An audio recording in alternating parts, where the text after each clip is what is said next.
Hi hello ನಮಸ್ಕಾರ. ನಮ್ಮ YouTube ಚಾನೆಲ್ಗೆ ಸ್ವಾಗತ.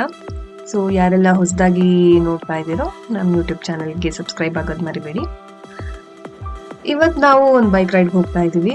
ನಾವು ರೈಡ್ ಸ್ಟಾರ್ಟ್ ಮಾಡ್ತಾ ಇರೋದು ಮೈಸೂರಿಂದ ಸುಮಾರು 70 ಕಿಲೋಮೀಟರ್ ದೂರದಲ್ಲಿದೆ ಈ ಕಾಕನಕೋಟೆ. ಈ ಜಾಗಕ್ಕೆ via Mananthavady HT Kote main ರೋಡಿಂದ ಹೋಗ್ತಾ ಇದ್ದೀವಿ.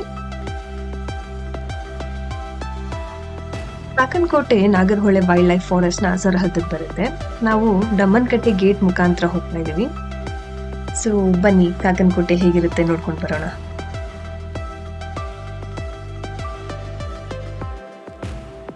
ಆದ್ರೆ ಈ ಕಾಡ್ಗೆ ಕಾಕನಕೋಟೆ ಅಂತ ಹೆಸರು ಹೇಗ್ ಬಂತು ಅಂತ ಗೊತ್ತಾ? ಬನ್ನಿ ತಿಳ್ಕೊಳ್ಳೋಣ. ಈ ಕಾಡಲ್ಲಿ ಬುಡಕಟ್ಟು ಜನಾಂಗದವ್ರು ಇದ್ದಾರೆ. ಮೈಸೂರು ಮಹಾರಾಜರ ಕಾಲದಲ್ಲಿ ಈ ಬುಡಕಟ್ಟು ಜನಾಂಗದವ್ರಿಗೆ ತುಂಬಾ ಅನ್ಯಾಯ ಆಗ್ತಿತ್ತಂತೆ. ಅದನ್ನ ಕಂಡ ಕಾಕನಾಯಕ ಅನ್ನೋರು ಅದ್ರ ವಿರುದ್ಧ ಹೋರಾಡಿದ್ರು. ಅವ್ರ ಧೈರ್ಯನ ಮೆಚ್ಚಿ ಆಗಿನ ಮಹಾರಾಜರು ಈ ಕಾಡಿಗೆ ಕಾಕನಕೋಟೆ ಅಂತ ಹೆಸರಿಟ್ರು. ಹಾಗಾಗಿ ಅವಾಗಿಂದ ಇದು ಕಾಕನಕೋಟೆ ಅಂತಾನೆ ಫೇಮಸ್ ಆಗಿದೆ. ಇವಾಗ ಕಾಕನಕೋಟೆ ಫಾರೆಸ್ಟ್ ಏರಿಯಾಗೆ ಎಂಟರ್ ಆಗಿದ್ದೀವಿ. ಇಲ್ಲಿ ಹೋಗ್ತಾ ಇದ್ರೇನೆ ಏನೋ ಒಂಥರ ಖುಷಿ ಆಗ್ತಾ ಇದೆ. ನನಗೆ ಕಾಕನಕೋಟೆ ಅಂದ ತಕ್ಷಣ ಮೇಜರ್ ಆಗಿ ನೆನಪಾಗೋದು ಮಾಸ್ತಿ ವೆಂಕಟೇಶ ಅಯ್ಯಂಗಾರ್ ಅವರ ಬರೆದಿರುವಂತ ಕಾಕನಕೋಟೆಯ ನಾಟಕ.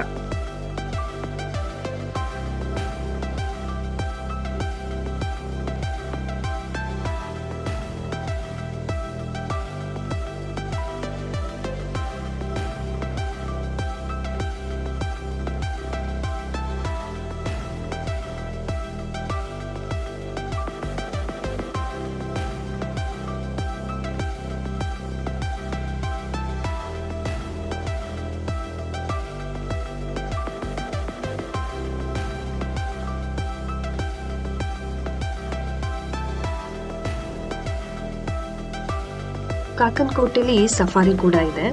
ಇಲ್ಲಿ ಬೆಳಿಗ್ಗೆ ಮತ್ತೆ ಈವ್ನಿಂಗ್ 2 ಟೈಮಲ್ಲಿ ಸಫಾರಿ ಕರ್ಕೊಂಡು ಹೋಗ್ತಾರೆ.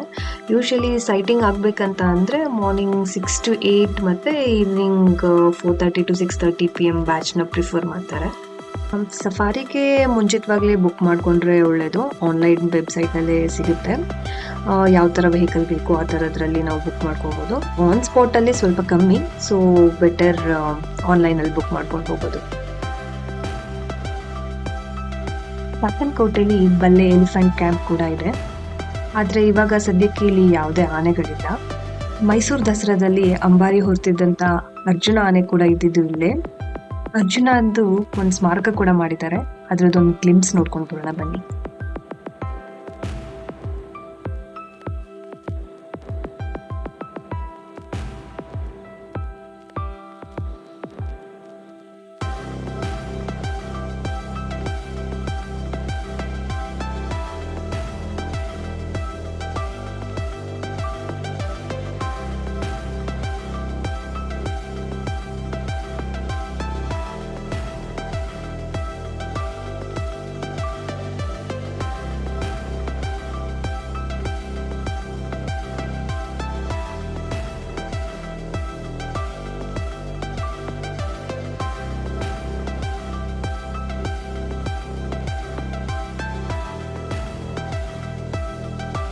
ಕಾಕನಕೋಟೆ ಫಾರೆಸ್ಟ್ ಫುಲ್ ಸ್ಟ್ರೆಚ್ ಹೋಗೋಣ ಅಂತ ಅನ್ಕೊಂಡಿದ್ವಿ.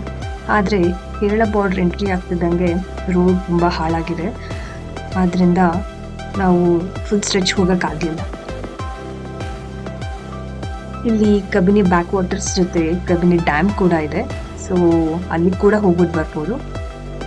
ಮೈಸೂರಿಂದ ಒಂದಿನ ಔಟಿಂಗಿಗೆ ಪರ್ಫೆಕ್ಟ್ ಪ್ಲೇಸ್ ಅಂತ ಹೇಳ್ಬೋದು.